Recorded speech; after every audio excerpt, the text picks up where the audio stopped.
Hey, and welcome into the Big Ten Huddle, where we talk every Big Ten team with honest, insightful, and entertaining analysis of Big Ten football and basketball, challenging the SEC bias that exists out there and having a few laughs along the way. I'm JR, and I'm joined today by Zack Guggenheim, and we're gonna talk a lot about everybody's favorite subject, one Paul Finebaum. Have a little special surprise for you, those of you watching on YouTube as well. We're also going to talk about Mark Gronowski. He had a bit of a tough scrimmage, and then we're going to give our first team all Big Ten. Really excited about this episode. Hit the like button, subscribe. We appreciate you doing that. If you're listening on podcast, give us a 5-star rating. That always helps. And then if you're on social media, TikTok, Twitter, X, Instagram, anything like that, go follow us at the Big Ten Huddle. You can catch us on podcast Monday through Friday mornings, and then on YouTube you can catch us Sunday, Tuesday, and Thursday nights. Now, let's get to the guy who knows where the birthplace of college football is. That's one Zack Guggenheim. Yes. I'm like a certain fraud named Paul Fraudbaum. My goodness. The audacity of this man to say, what do Big Ten fans think they invented college football? It's like, dude, yeah, the Big Ten did. Because Rutgers is where college football started. You dingus. What are you doing? All right, Zack, move your mic away from your mouth a little bit. You're eating it a little bit there. But overall, yes, you're totally right. That's much better. That was necessary to rant about Paul Finebaum. I am sorry for those listening. I must have adjusted it while I was getting some water. So, how is it now? Water. It's much better. How is it now? Okay, I'm so sorry. I hope your eardrums aren't shattered. That's okay. We understand, Zack. All right, yeah. Let's get some Paul Finebaum talk here. Okay, so Paul Finebaum, he says Big Ten fans are acting like they invented college football. I put out a poll from 1936, the very first AP poll out there. It was full of teams in the North and in the Big Ten country, current Big Ten teams as well. I think there were only a couple current SEC teams in there as well, and I said pre-ESPN, so that's what you get. And then also, of course, Rutgers. They literally have a statue that says the birthplace of college football. They have the very first national championship. Like this should be common knowledge for anybody who covers college football. But as we know, Paul Finebaum doesn't cover college football. He just covers SEC football and whines and complains about everybody else. I want to know how much he gets paid to do his job. And like if we can just donate his salary to charity, because he clearly is not. He does not know what he's talking about. Like, this is kind of crazy. Yeah, I mean, he has no idea what he's talking about unless it's SEC football. And even then, he has such a strong bias towards it, he can't, actually evaluate it against the rest of college football. I'm sure he can evaluate SEC football compared to SEC football. That's fine. But he probably is one of those people that thinks that, Texas is just head and shoulders above everybody else, and that, people are sleeping on Georgia because they have them ranked 4th or 5th in their polls. And it's just like, dude. Anyway, another fun thing that Paul Finebaum said on the show, I forget what show it was even called. It was, Netflix Sports. It was on some Netflix sports show. Another thing that he said is he said that if a team other than the SEC wins the national championship this year, he will leave the country. So I went ahead. And this season, we're going to have some fun with it. We are going to have the Paul Finebaum Tracker for leaving the country. So we have, if you're on podcast, you can't see this, so I apologize. But, go check it out on YouTube, or we'll post it maybe on the Twitter or Instagram feed or something like that. But check it out here. We have Paul Finebaum as we progress throughout the year. Week 1, week 2, week 3. We have our Big Ten teams down here. We will eliminate them as they get eliminated from national championship contention this year. And as we get to the end, hopefully when Paulie here gets to the national championship portion, right outside of the trophy there, hopefully we'll still have a Big Ten team or two still involved. And, we'll find a way to track this all season long. It'll be a good time. I really hope that a more, not obscure team, but like I hope a mid-major team in the conference, like Illinois or Indiana, wins the title. just to make Or just Paul eliminates the Finebaum last go SEC crazy. team. Or just Yeah, eliminates or the last. that. Could you Yes. imagine Illinois I beating Texas?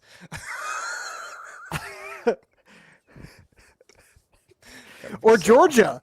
Or Georgia. Like I feel like Texas still doesn't feel like an SEC team. I know Paul like they'll claim it, but like Texas, like I feel like if Illinois beats Georgia or Indiana beats Georgia or Alabama, either of those teams, that's what I want to see. Like I want to see one of those teams knock off a Bama or Georgia and just see the absolute meltdown of those frauds at ESCCPN, SEC spin, whatever you call it with that. Like I just want to see that meltdown. I think it'd be great. It'd be glorious. It'd be glorious.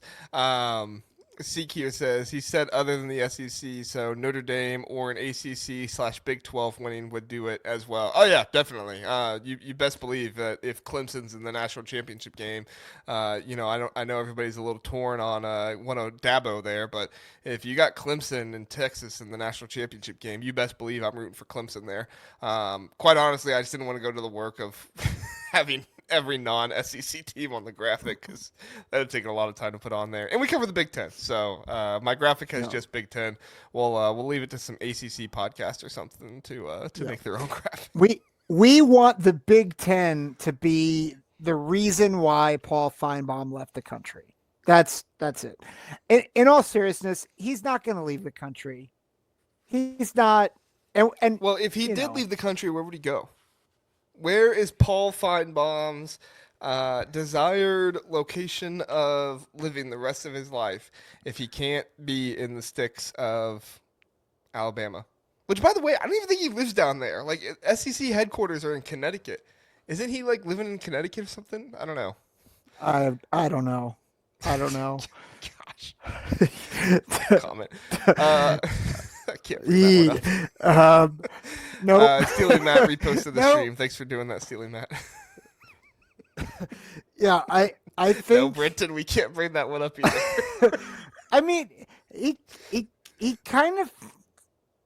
I feel like he kind of feels like someone who wants to be sophisticated. So like maybe in England or a France, like or in Italy maybe.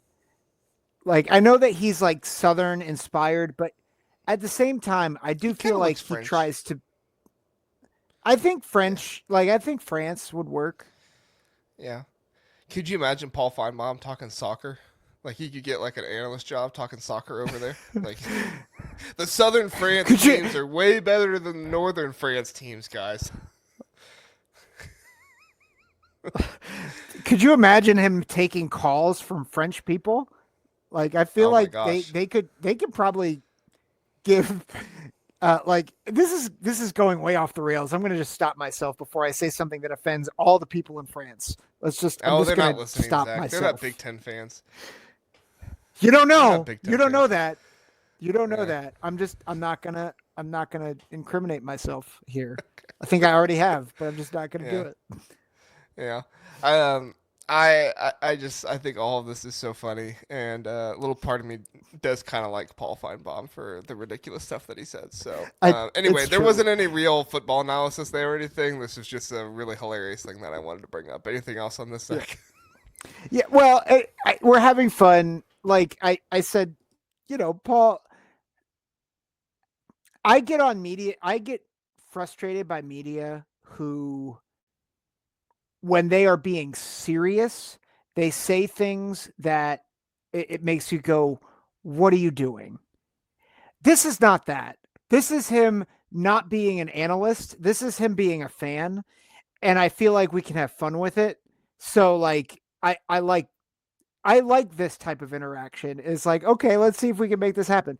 But like, if the SEC wins a national championship, what I will actually not be able to stand is him then going and being like, well, of course the SEC is the best conference. So I don't want him to leave the country, but for the sake of real football analysis, I kind of want to see him leave the country. It would be much more fun that way. That's for sure. Yes. All right, we're gonna move on. Fun stuff there, but we do need to get to moving on.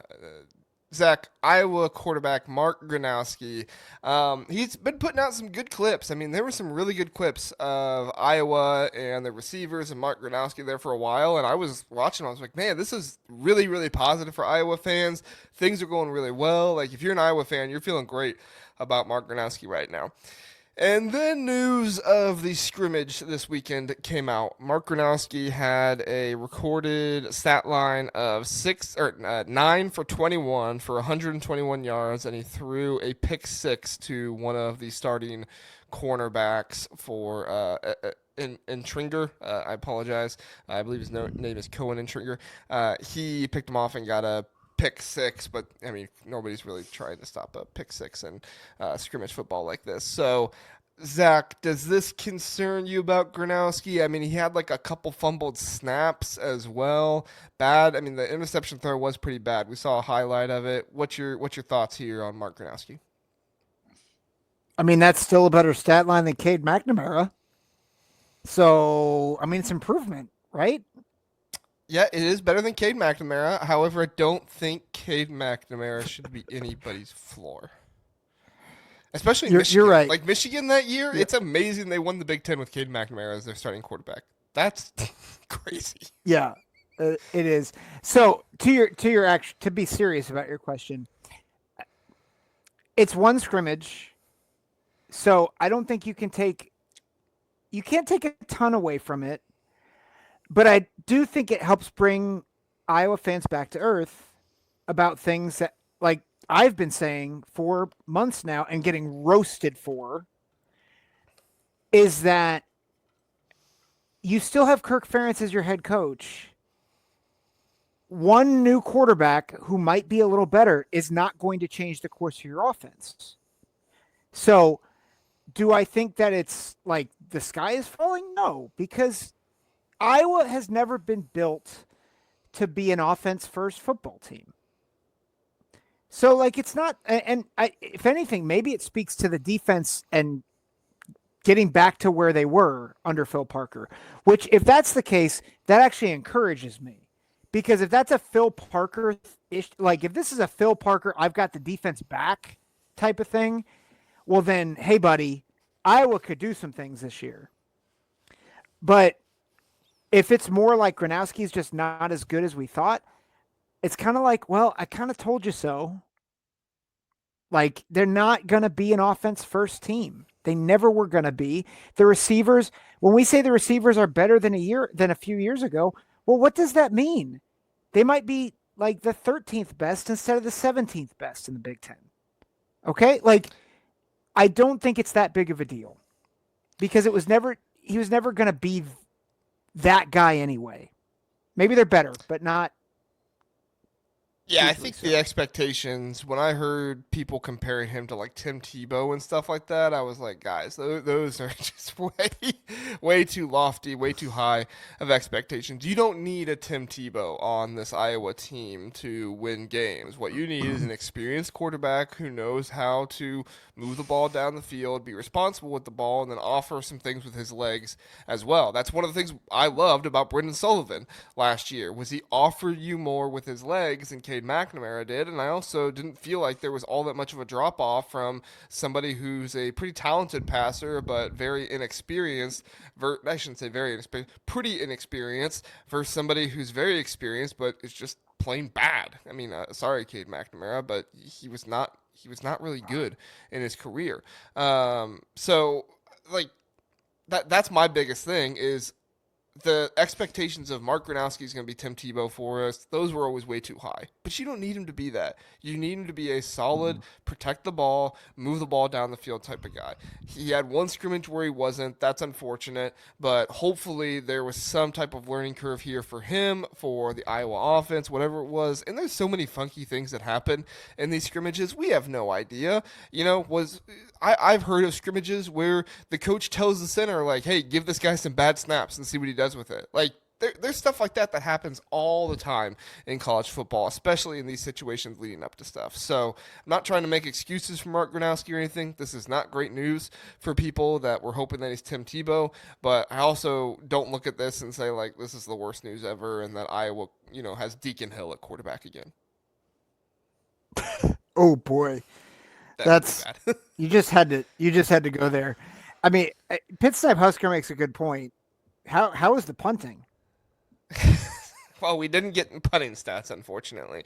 That I know that's something we all want, but Reese Duncan, he was put in the top 100 players of a top 100 player list in college football this season. So There you go. that tells you There you everything. go. Ray So Ray Guy Award nominee, I think. yeah, So that I was just on yeah, Twitter the I other mean, day lamenting the fact that Tory Taylor never got his Heisman, finalist. He never got invited to New York for the Heisman, which was a travesty. Jim Tressel is weeping somewhere currently. Hmm. Um, Very much. I, I'll just to cap this conversation about Gronowski. I think people are overreacting to it one of two ways. Like I agree with you, 100%. Either he was going to be, the best thing in sliced bread, which he's not, and this is a complete catastrophe, which it's not. It's a scrimmage. It's one scrimmage against probably a pretty good defense, certainly a very good defensive line, and Hmm. like he's still getting used to things in the Big Ten. So Well, and this is I this is think he'll be always how decent. news. This is always how news goes in fall and spring camp, right? It's never, oh wow, this group did a really good job. It's never, oh, the secondary, we're much more confident in them. It's like, oh no, the quarterback sucks. Like that's what it's Yeah. just the pessimistic mindset that so many of us have. Who knows? Maybe this is Iowa's defense is coming back to form, and they're going to be a top 5 defense in the nation again this year. Yeah. And if it And is, by that's the great way, news. if they're a top 5 defense and Gronowski is just steady, this could be a 10-win team and a playoff team. Yeah, I mean, if they win 10 games, yeah, I think Iowa makes the playoffs with 10 wins. Yeah. Which I know Iowa fans would be shocked to hear me say that. But my part of my reservation is the defense. Like I think the defensive line is going to be great. I think the back 7, particularly that back 4, I have real questions about. Hmm. But if that back 4 can be awesome, like with the rest of the defense, and you have an offense that actually isn't in the bottom 30, like I think you have something in Iowa that could be really, really encouraging. Yeah, I feel pretty good about my 8-4 after this prediction. Yeah. With them, Yeah. maybe a win more, maybe a win less, but I feel like they're going to be probably around that. So, Yeah. all right, Zach, you're gonna have to man the chat here for a little bit because we're gonna do our all Big Ten first team, and I got a couple things to do here as we go. So I'll be manning the middle screen here, and we'll have some fun with this. So, all right. Zach, we are going to put together our first team Big Ten teams, or team, not teams. And here live, we're going to have to agree on it. So we shared a little bit of our stuff with each other. We disagreed on some, so we're going to have to find agreement. And if we can't find agreement, we'll leave it up to the chat to decide. So let's start with quarterback. First team, all Big Ten. We can talk about who we might have second and third team, but we won't fully make those teams. Who would you have as first team, all Big Ten, Zach? So we did this a little differently, as we tend to. You, I think, are more like, where are they right now? I projected Yes, a this little is bit. preseason. Yes. Yeah. So I projected a little bit. I think the guy that's going to have to throw a ton and is going to have the stats, Fernando Mendoza, Indiana. You really are But I turning think of his into a Hoosier. You I am. vacationed to Indiana, and you have gone full Hoosier. Listen, if I get a pork tenderloin sandwich in me, then I'm really gonna go Hoosier. Um, but Watch out! Watch out! We got Indiana Zach tonight. I love it. Okay, go ahead. Continue. but I think if we're not projecting and it's preseason, I agree with what you have or who you have, which is Drew Aller from Penn State. Yes, I love Fernando Mendoza. Don't get me wrong, and I think Fernando Mendoza is getting overlooked, but I just have to put Drew Allen as the number one quarterback, first team, all Big Ten. Honestly, even third team all Big Ten. There's a really good argument, or second team all Big Ten. There's a really good argument for Fernando Mendoza here. I think Luke Altmaier's in that conversation as well. I also think Nico Iamaleava, but as you'll find, I don't really like to put people that weren't in the Big Ten last year on these preseason lists. If you're going to be on my preseason All Big Ten, I want to see you play in the Big Ten, and that's a big requirement for me. So transfers and guys like that coming in, you better have transferred in from a Big Ten school because I want to see what you did in the Big Ten. No, but I'll go on record here. I think by the end of the season, it will not be Drew Aller. I don't think he'll have the stats for it. I don't think he will.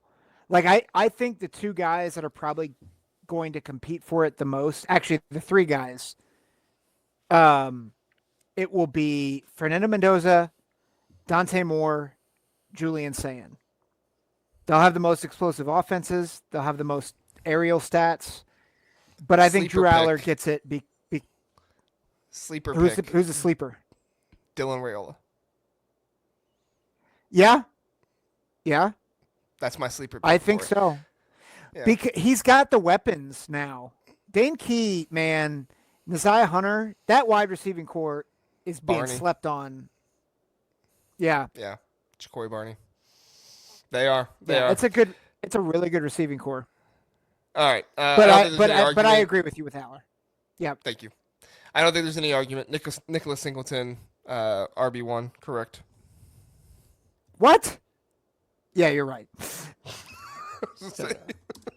All right. You had Mekhi Hughes as your second guy, right? I had Jonah Coleman. Yes. I will tilt Jonah on this because I was between Hughes and Jonah. Not Darius Taylor? You don't want to, say anything for him? No, my one concern with Jonah Coleman is the offensive line for Washington. That's my only concern.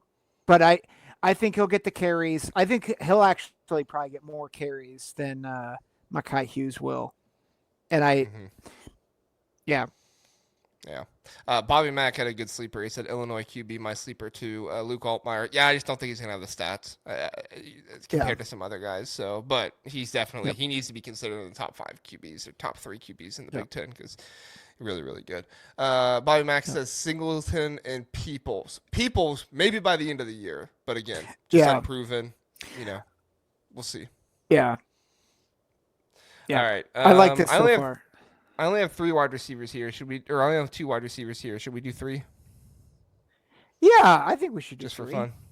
All right. We'll do the third one. I mean, I have no idea who our wide receiver 1 should be. Just not a clue.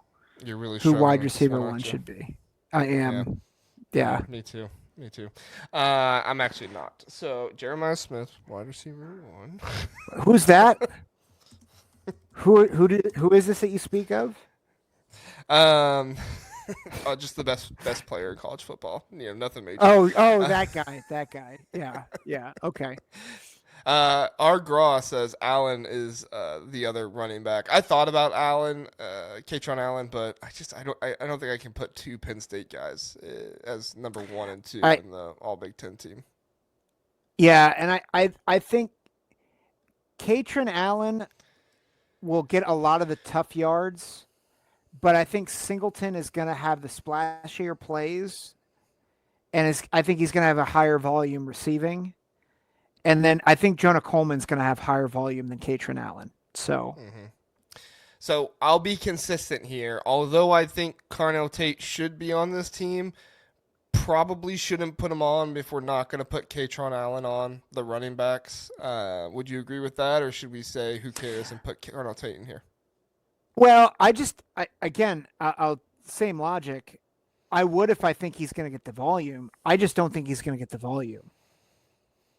Like I think between him, Ennis, Max Clare, like I think you could do all the wide receivers and tight end Ohio State.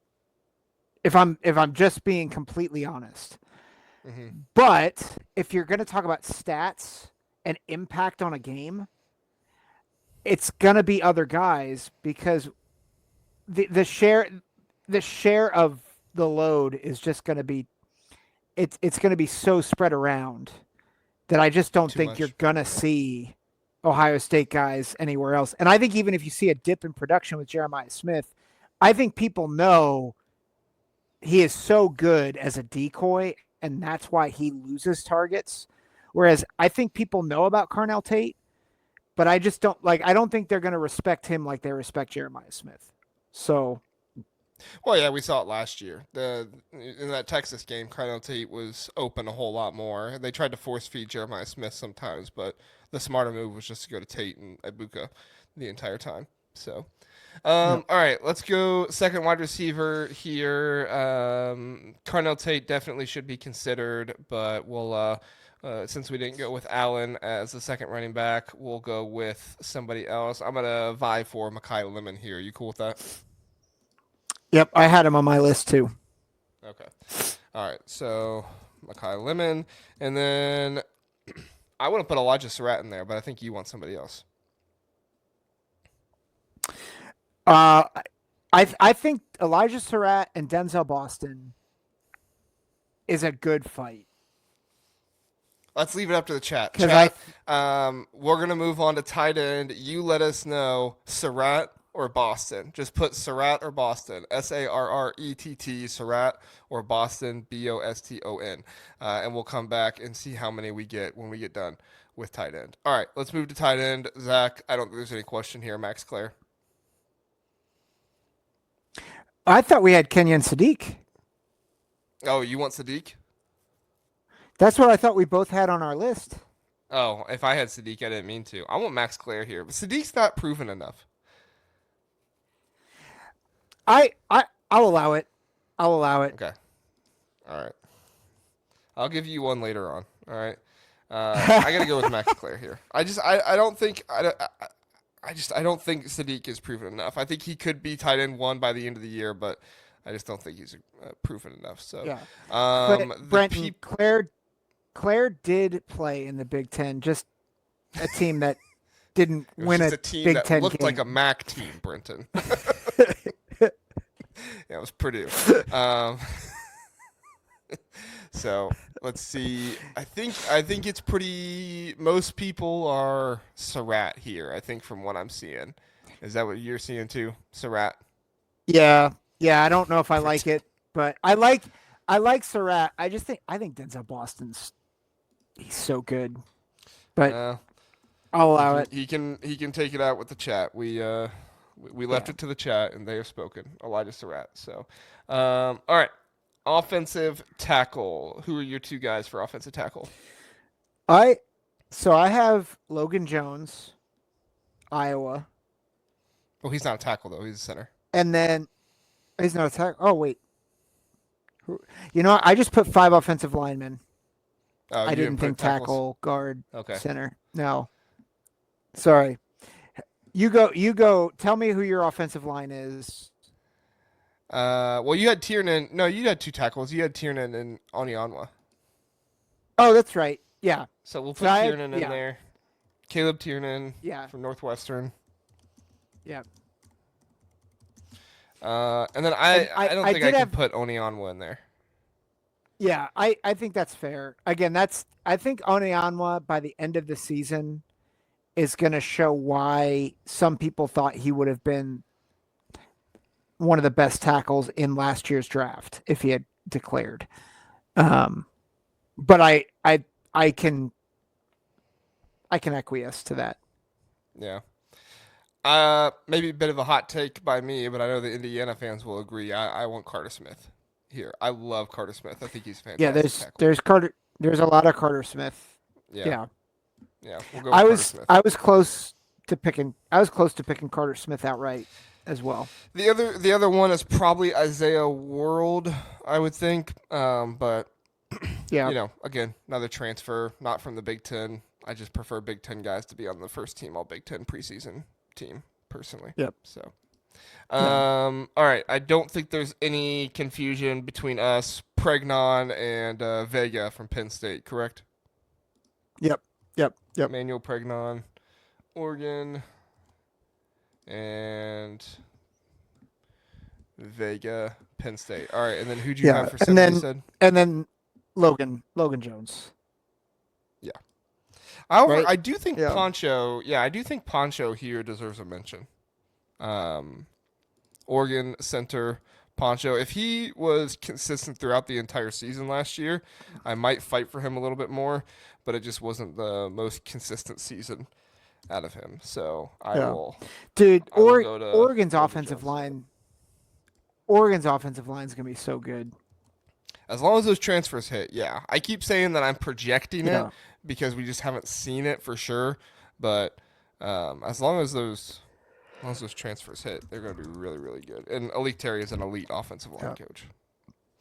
All right. Bobby Max says, JR, I feel like you're going Herbie on Ohio State. No. I think I'm being consistent here. I think I'm being consistent with my, I didn't put Isaiah World in there, so I'm not putting Oni Onwa. And hey, I vied for Max Clare. I wasn't gonna let Max Clare go away Bobby. You did.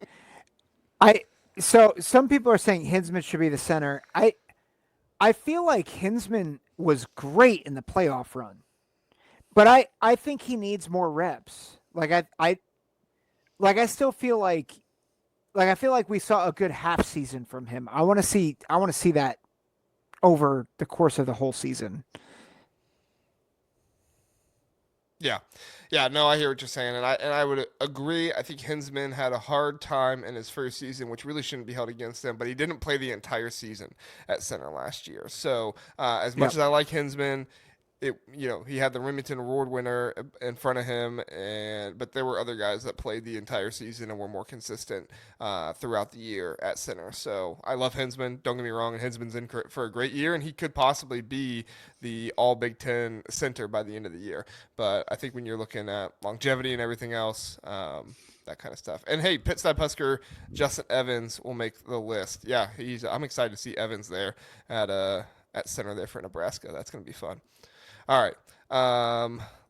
Trojan Fight says Pregnon sad face. Sorry, Trojan Fight. Didn't mean to bring up a sore subject for you. All right. Edge, Mikhail Kamara, but there's no question, right? Yep. Kamara. Yep. And then I think we can also say Yakis. Yeah. Oh, I spelled Mikhail Kamara wrong. Sorry. Yes, and Gabe. Yakis. I don't know. I keep hearing it. Yakis. I'm probably saying it wrong. Yeah. Gabe J. Gabe J. You have a nickname or something at this point. Peace. Gabe, if you're listening to this, we're sorry.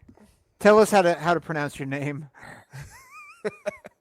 Help us out here. Now, for any Oregon fans out there screaming Mateo Uiagalelei, just hold your britches. Let's get through defensive tackles, and then we'll have some conversation there. All right, defensive tackles. Who'd you have in there? Graves for sure. Graves, yes. And Graves. Yeah. So Aaron Graves. I did have Rayshon Benny from Michigan, but I can understand Zane Durant over Benny. I just think that Benny, I think by the end of the season, I think Benny's going to be another in the line of great defensive tackles from Michigan. But I can see if you prefer Durant instead of. Let's leave it up to the chat. Benny or Zane. Leave it up to the chat. Benny or Zane. Rayshon Benny from Michigan last year, or Zane Durant, Penn State this year. Let us know what you guys think. Argraw is saying, where is Dennis Sutton? Really good. He'd be on my second team. I just think Kamara and Yakis, Gaby J had better seasons last year, personally. Yep. All right, let us know either Rayshon Benny or Zane Durant there in the chat, and then we'll come back to the secondary defensive tackle there. All right, linebacker, Mateo Uiagalelei, right? Yeah, I think we were dead set on all three. Mateo, Aiden Fisher, Sonny Styles. Oh, yeah. I think you're right, we were. All right, let me pull this up here. Yeah, because Mateo, and if for anybody wondering, we've pointed this out multiple times on here, but Mateo Uyunglele is technically listed as an outside linebacker on the Oregon website. So even though he is really more of like an edge type of guy, he's listed as an outside linebacker, which I love because it just gives me one more way to put him on there in addition to Mikel Kamara and GBJ, because honestly, I don't know who I would pick if I had to pick between Uyunglele, GBJ, and Mikel Kamara. That would be a really, really tough decision between those three. Yep. All right. Zach, what do we got in the chat? What are they saying? Durant or Benny? I think there is more Durant than Benny. So All right. Zane Durant, I think, is the pick. Okay. All right.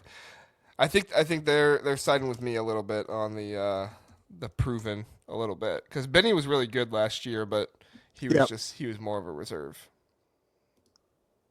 type of stuff. So, all right. Yep.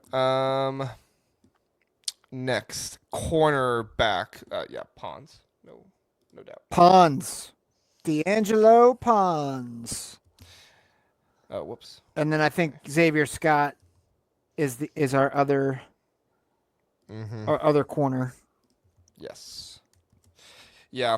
D'Angelo Pons. I do think that we do need to give some consideration to one Davison Igbinosun. He just had too many penalties last year. That just completely killed so much stuff for him. AJ Harris as well. Somebody, just tons of great corners in the Big Ten this year, and great safeties as well. There can be a lot of really good secondaries in the Big Ten, which is so crazy in this conference because people don't pass enough.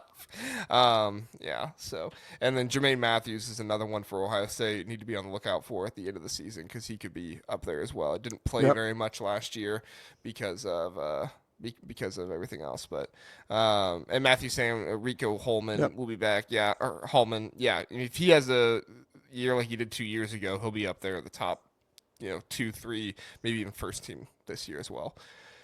All right, Zach, there's just not enough safeties. I can't think of safeties in the Big Ten. Can you? Yeah, none. Again, Caleb Downs. I didn't even ask your opinion on this one, Caleb Downs. Yeah, Caleb Downs. I think the second one we might disagree on, but I have Koi Perich. Okay, so I want to talk to you about this. So I put Dylan Thieneman, not necessarily because I think he's over Koi Perich, but because Koi Perich is going to be on the special teams. Can he be on both defense first team and special teams first team? Because he's going to be the returner for me. Let me look. Yeah. Can you be on the All Big Ten team twice on defense and special teams? Sorry, you guys are hearing me type this, and I apologize. Because I think that's the kicker there. Or we could just leave it up to everybody and let them decide between Thieneman and Perich. You can be on it, but you can be on it twice. Okay. And I agree with Brenton Fender here that Thieneman was not great last year. Play the Big Ten. All right. I'm totally cool with going. He didn't play in the Big Ten. Purdue is in the Big Ten, Brenton. No, they were MAC level last year. They were MAC level last year. Yes. Come on. Wow. Honestly, by the way, another Notre Dame player just scored on Purdue. Yeah. Oh, jeez. I mean, by the way, this, people are naming so many safeties in the chat right now. It goes back to what we've been saying all offseason long. This is the best safety conference in terms of safeties in the nation. You have Amari Farrell, Dylan Thieneman, Koi Perich, Caleb Downs, Preston or Zachman at Wisconsin. I mean, you have so many guys. I'm sure I'm missing one. Yep. Even what I'm saying, Zakee Wheatley, Penn State. There are just so many guys. Kamari Ramsey that you could say, and even guys like Nakai Martinez at Michigan State. He gets completely overlooked because of all the other great safeties in the Big Ten. There are just so many great safeties in there this year, and it's an absolute travesty trying to figure out who to put on Travesty. these first team. Travesty. Trying to put on these first team, second team, third team Big Tens because there's just so many good safeties. It's nearly impossible to try to figure it out. I think I said Amari Farrell. Yeah, I said Amari Farrell, didn't I think so. Yeah. I? Yeah. So, all right. Who'd we have for kicker, Zach? I think we agreed on this. Zavada. Oh, that's right. Dominic. One of the Zavada. coolest names to say. All right. Michigan's Dominic Zavada. No question there. Punter. Who do we have for punter? We agreed on this one as well. Ryan Eckley from Michigan State. Michigan State. That's right. By the way, don't sleep on Maryland's special teams this season. They got themselves a transfer kicker. Really, really good. And they also Brian McPherson coming back as well. Really good punter for them. He was actually my top 5 players for them. And he deserves the consideration. So, all right. I can't copy and paste these. There we go. Eckley. All right, and then returner, Coy Parrish. I don't think there's anybody else we would really consider for return. I mean, I guess you could do like Caleb Downs. He had a punt return touchdown last year, but it's Parrish. It's Parrish. Yeah. And then you had the long snapper. You went real deep. I didn't have him. Who do you have as the long snapper? Luke Basso from Oregon. Basso. Yep. All right, there you go. First team all Big Ten. We do not try to say that it's absolutely perfect because there's just too many good players in the Big Ten. However, this is we did the best we possibly could. So we had Drew Aller at quarterback, running back Nicholas Singleton, Jonah Coleman, wide receiver Jeremiah Smith, Mekhi Lemon, Elijah Surratt, tight end Max Clare, offensive line Caleb Tiernan, Carter Smith, Emmanuel Pregnon, Penn State. Vega, Logan Johnson from Iowa, edge. We have Mikael Kamara, Gaby J at edge, defensive tackle, Aaron Graves, Zane Durant, linebacker Mateo Uyunglele, Aiden Fisher, Sonny Styles, cornerback D'Angelo Pond, Xavier Scott, safety Caleb Downs, Coy Parrish, kicker Dominic Zavada, punter Ryan Eckley, returner Coy Parrish, and long snapper Luke Basso. You feel good about that? Good. Yeah. Yeah, I think we did some solid work today. I think we did too. All right. Brenton says 99 points. Is he saying we got 99 points? Thank you, Brenton. We appreciate that. We even had a Fernando Mendoza reference there, courtesy of Zach for the quarterback. So, all right. Dave says, isn't it weird to not have any Iowa tight ends? I mean, yeah, they didn't really have Luke Lachey last year, 2 years ago? He didn't really have all that much of a great season. So, yeah, it's weird. But, you're getting into the Tim Lester years right now. Tim Lester's prioritizing those wide receivers, teaching them coverage. Yep. Did you hear about that? Him going on that podcast and talking about that? He said that one of the first things he had to do when he got to Iowa was he had to teach the Iowa wide receivers to read coverage because they weren't taught how to read defensive coverages. So they were just out there running routes, and they had no idea how to adjust their routes and to adjust their options based on man, zone, inside leverage, outside leverage. I was like, wow, poor guys. That's terrible. What are we doing? Not us, Zach. We weren't doing it. Well, you know what I mean. Yeah, not great. Thank you, Tim Lester, for coming to Iowa and fixing the wide receiver situation. I'm excited for Iowa's wide receivers this season. All right. Anything else, Zach, before we get out of here? No, I think we put in a solid day's work. I think I deserve a pork tenderloin sandwich. Oh, yes, you do. Tell you what, Wednesday when we go out, we'll either get you some pizza, some wings, or a pork tenderloin sandwich. Your choice. We'll do one of them. So. All right. I think what was it? Mother Bears? Is that where we're going? Yep, Mother Bears. All right.